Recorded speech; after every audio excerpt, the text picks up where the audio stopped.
안녕하세요, 기훈입니다. 제가 이전에 그 감리 꿀팁에 대한 영상을 한번 올린 적이 있었어요. 근데 오늘도 역시나 또 다른 감리 꿀팁에 대해서 말씀드릴 거고요. 제가 맡았던 3개의 현장에서 시행을 해본 결과 저 개인적으로도 굉장히 만족도가 높았고요.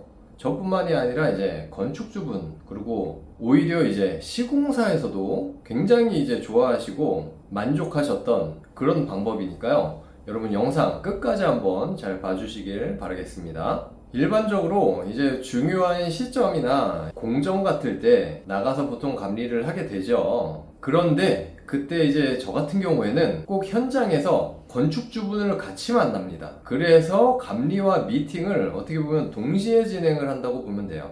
아마 보통의 경우에는 이제 감리자가 워낙 이제 바쁘지 않겠습니까? 그러니까 현장에 그냥 혼자 슝 하고 갔다 와요. 갔다 와서 뭐 나름대로 보고서 작성이라든지 이런 걸 하고, 건축주분한테는 그냥 뭐 전화로 유선상으로 보고를 한다든지 아니면 뭐 그것도 그냥 생략하고 넘어가는 경우가 많죠. 그런데 일단 저는 이제 건축주를 현장에서 같이 본다. 전반적인 또 현장 분위기를 말씀드리면, 사실 이제 현장에서는, 그러니까 건설사 입장에서는 건축주가 현장에 오는 걸 그렇게 좋아하지 않습니다. 뭐 이런저런 트집을 잡을 수도 있고, 일단 건축주분이 오시게 되면 괜한 이제 요청 사항들도 생길 수 있잖아요. 어떻게 보면 건축주의 권리이기도 하니까요, 그게. 그래서 아예 건축주들이 오시면 그런 거를 노골적으로 표현을 하던 경우도 있어요. 눈치를 주기도 합니다. 아니, 우리가 알아서 잘 할 건데 굳이 왜 현장에 나오시냐 이거죠. 그러다 보니까 이제 건축주분들은 눈치 보느라고 현장에 나가기도 좀 애매하고, 괜히 이제 또 나가서 방해가 되게 할까봐, 아니면 이 사람들 괜히 성질 건드려가지고 내 건물 짓는데 좀 해가 될까봐,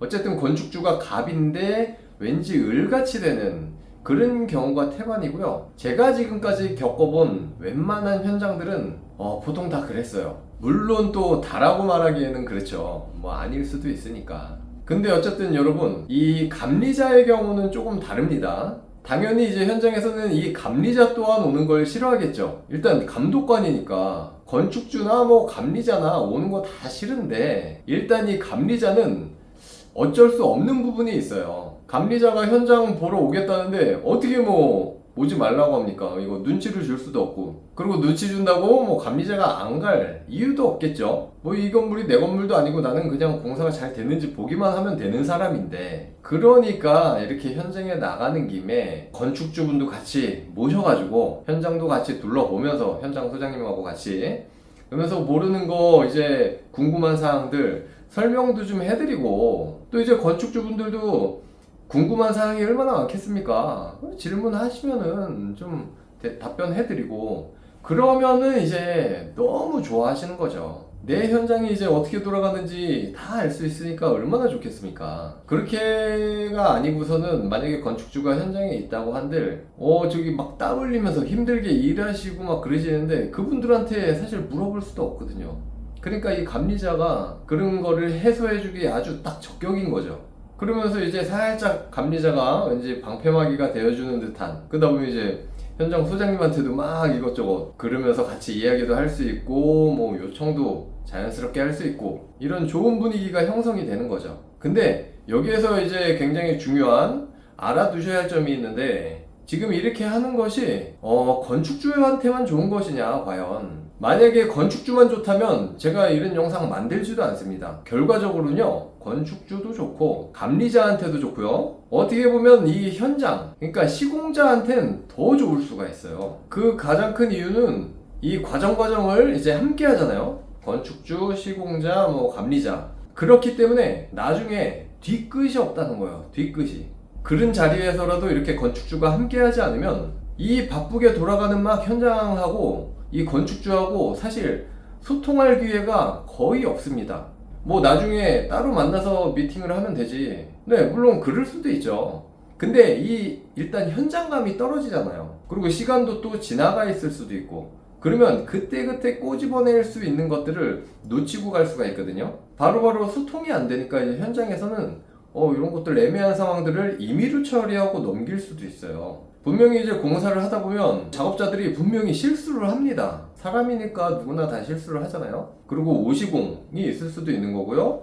뭐 공법이 좀 틀려가지고 뭔가 잘못됐을 수도 있죠. 근데 그랬을 때 이렇게 현장에서 건축주분도 있으면 그때그때 그런 거를 바로바로 수정하고 조치를 하고 아니면 계획을 잡든지 공법을 바꾸든지 해가지고 짚고 넘어갈 수가 있는데, 그게 안 되면은 조금씩 쌓입니다. 쌓이다가 이게 뒤로 가서 나중에 빵 터지는 경우가 있어요. 건축주가 봤을 때 어이 이게 뭐야? 갑자기 왜 이렇게 된 거야? 이런 경우가 생길 수가 있거든요. 근데 만약에 건축주하고 관리자 뭐 현장에서 다 같이 있어서 이제 그런 부분에 대해서 협의를 한다. 바로바로 그 자리에서. 그리고 거기에다가 감리자가 또 이 건물 설계까지, 보통 저희 경우가 그러니까요, 설계까지 다 했다면 이 디자인에 관한 것도 그 자리에서 바로바로 보완을 해가지고 수정해서 확정을 지을 수가 있는 거예요. 감리자가 또 건축주분한테 바로바로 이야기도 해줄 수 있겠죠. 아, 요런 부분은 요렇게 돼서 요렇게 되는데, 아, 요 정도로 하면 크게 뭐 이렇게 디자인에 해를 끼치지 않고, 아, 충분히 괜찮을 것 같다.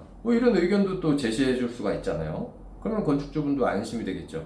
제 이제 현장 영상에서도 그런 것들이 있어요. 예전에 그 신장동 현장 같은 경우에는 이제 하지를 잘못 짜놨죠. 하지 그 외장재를 붙이기 위한 각 파이프 같은 거, 그런 걸 일단 오시공을 해놓은 거예요. 근데 그런 것들을 이제 저희가 같이 설계를 했기 때문에 제가 바로 그 자리에서 아, 이런 경우에는 하지를 이렇게 보완해서 이렇게 하나 더 떼가지고 원래 디자인과 크게 다르지 않게 가도록 하자. 그래서 그 건축주분도 바로 그 자리에서 그런 보완하는 것을 보고, 아, 지금이라도 이렇게 발견이 돼가지고 다행이다. 그러고 봤더니 원안과 또 크게 달라질 게 없다. 그래서 바로 저도 그 자리에서 아, 요거 뭐 하지가 몇 개 더 들어가긴 하겠지만 각 파이프가 이 정도로 하면은 나중에 정말 외장재를 다 띄어내고 그런 일이 발생하지 않게 그 전에 이렇게 해결할 수 있어서 오히려 이건 다행입니다. 네, 그렇게 해서 저도 중간에서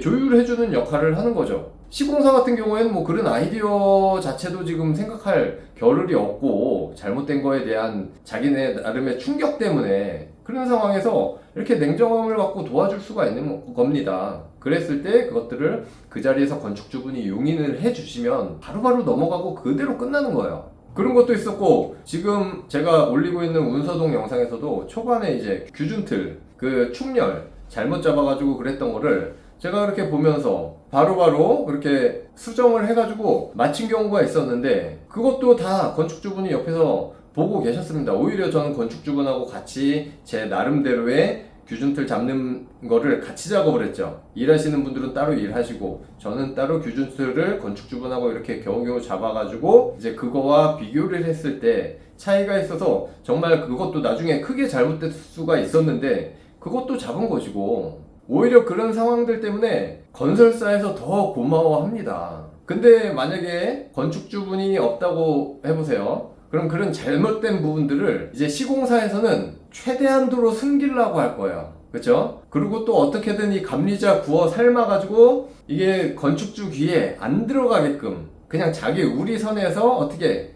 딱 끝내려고 이렇게 하겠죠. 근데 그렇게 하나하나 하다 보면 이게 눈덩이처럼 불어나요. 엄청 커지고, 진짜 세상에 비밀이 없다는 말은 딱 맞아요. 반드시 그거는 이제 드러나게 돼 있습니다. 그럼 나중엔 수습도 안 돼요. 수습도 안 되고 엄청난 분쟁거리가 될 수밖에 없는 거죠. 그리고 또 있습니다. 이 공사비 관련 굉장히 민감한 문제에서도 이 감리자가 충분히 중재자 역할을 해주기도 해요. 이제 현장에 이렇게 같이 나가가지고 뭐 얘기하다 보면 반드시 이제 이 공사비 추가금이란 거는 생길 수밖에 없어요. 제가 과거의 영상에서도 뭐 여러 번 말씀드렸지만 항상 이 공사비는 짜스트하게 타이트하게 책정을 하기 때문에 여러 상황들이 생긴과 동시에 추가 공사비는 생기기 마련이고, 그렇다면 이제 시공사 입장에서는 어떻게든 추가 공사비를 받으려고, 건축주한테 받으려고 노력할 것이고, 이제 건축주분은 어떻게든 그거를 시공사에서 물게 하게끔 하려고 노력을 하겠죠. 근데 이런 점에서도 현장에서 바로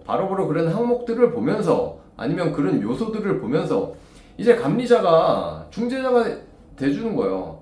아니, 건축주분한테 요러한 요소는 정말 이 시공사에서 대비를 할 수 없는 요소입니다. 이런 것들은 건축주분께서 부담을 해 주시는 게 맞습니다. 아니면 시공사 너네가 이런 걸 잘못하고 이런 건 너네 실수다, 이건 분명하다, 그러니까 이런 건 너네가 책임을 져주는 게 맞다, 이렇게 얘기할 수도 있고, 아니면 어떤 거는 좀 조율을 해서 협의를 잘 하셔가지고 이렇게 각자 좀 보태서 좀 이렇게 해결을 해라, 이렇게 나갈 수도 있는 거예요. 감리자는 어쨌든 3자의 입장에서 좀 더 이제 합리적으로 판단을 할 수 있지 않겠습니까? 그러면 진짜 에너지 낭비 크게 할 거 진짜 최소화 해가지고 그런 것들 합의점을 찾을 수가 있는 거죠. 그리고 또 이제 공사비 기성 청구 때도 마찬가지입니다. 보통 이제 감리자한테 공사비 기성 청구 확인서를 보내면 확인하고 도장 찍어서 이제 보내고 그렇게 끝내요. 근데 이제 건축주 입장에서 보면은 도대체 이게 물론 서류는 받지만 이게 뭐가 어떻게 돼서 돈이 쓰여진 거고 그런 내용까지 다 알기가 쉽지가 않습니다. 근데 이런 것도 마찬가지로 현장에서 그 감리 나갔을 때 건축주분 모셔놓고 이렇게 건설사 브리핑을 좀 받는 거예요. 이번 기성 청구 때는 어떤 공정이 진행되어서 몇 %가 완료되어서 요 정도 금액을 청구를 한 거다. 그렇게 되면 이제 감리자도 한 번 더 체크가 되는 거고, 건축주분들도 이제 그 이해가 가거든요. 아, 이번에는 어떤 돈이 들어갔구나. 얼마나 좋겠습니까? 그렇게 되면 이제 현장에서 추가로 뭐 이러쿵 저러쿵 더 따지고 이야기할 필요가 없어지는 거예요. 준공 때 정산하는 것에 있어서도 굉장한 큰 도움이 되겠죠. 깔끔하게. 제가 이제 대표적으로 이런 큰 장점들을 설명해 드렸는데 이런 거 말고도 엄청 많습니다. 자잘하게 좋은 점들은.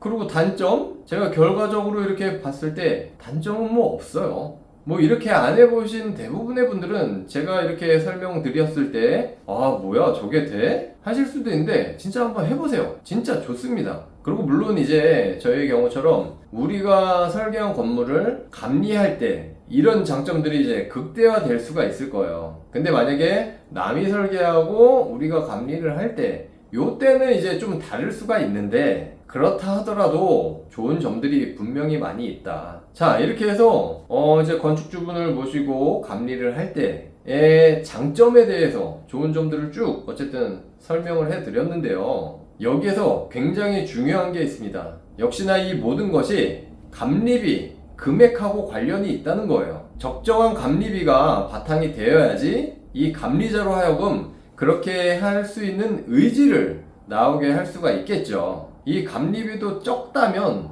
딱 그만큼만 하게 돼 있어요. 현장에 2번 나갈 거 뭐 1번만 나가게 되고, 아 진짜 뭐 지난번에 말씀드렸듯이 아 이런 것까지 또 내가 봐줘야 되나 뭐 이런 생각 들고, 설계비도 마찬가지잖아요. 설계비도 건축사도 사람이거든요.